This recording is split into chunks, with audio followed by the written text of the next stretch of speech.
Hi, what's up YouTube? Today I'm going to do a quick little review. I'm going to attempt to restore this rim because one of these rims cost $2,000 and it's not worth it.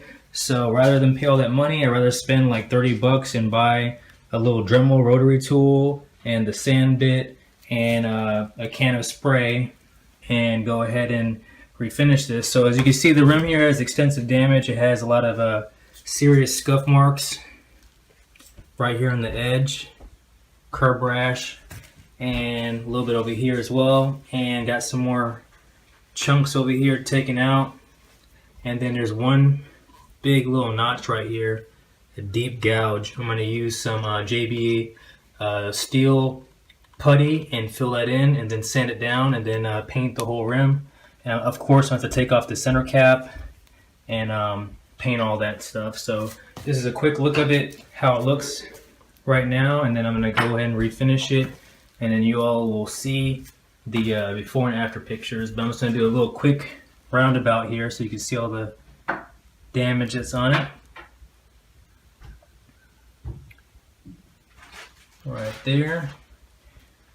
And stay tuned. Alright, so this is everything that I'll be using today to do this repair.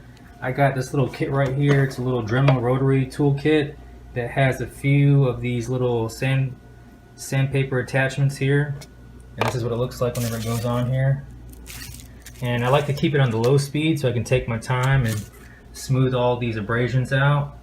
And after I smooth everything out and prep it and tape everything off, then I'll be using this Perfect Match Duplicolor, and it's actually a Toyota color, and I think the name of it is, where's it at? Here it is, Phantom Gray Pearl, or 1E3, and that is supposed to match this pretty close. So we'll see how that turns out. Alright, so I'm going to use this weld steel stick, which is like a little putty. You just knead it in your hand and then you form it to the area that you want to bond it to. So in my case here, I'm just trying to fill in this big old deep gouge. Alright, so as you can see here, this is the putty, what it looks like after you knead it. And all you do is just slap it on there like I did here, and I'm basically just trying to conform it to make it look like the rest of this pattern right here. Just like this. Alright, so here's that welded part here. It's already been sanded down, as you can see. And it's nice and smooth and flush, and it looks kind of discolored because I sanded down really deep. But once I spray paint everything, you won't be able to tell it's there. But at least it's all filled in there, as you can see that little notch. It looks like a little shark fin.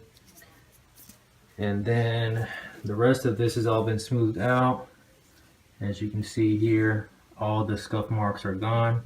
And once I tape everything off and spray it, you'll see what looks like a new rim. So stay tuned for that.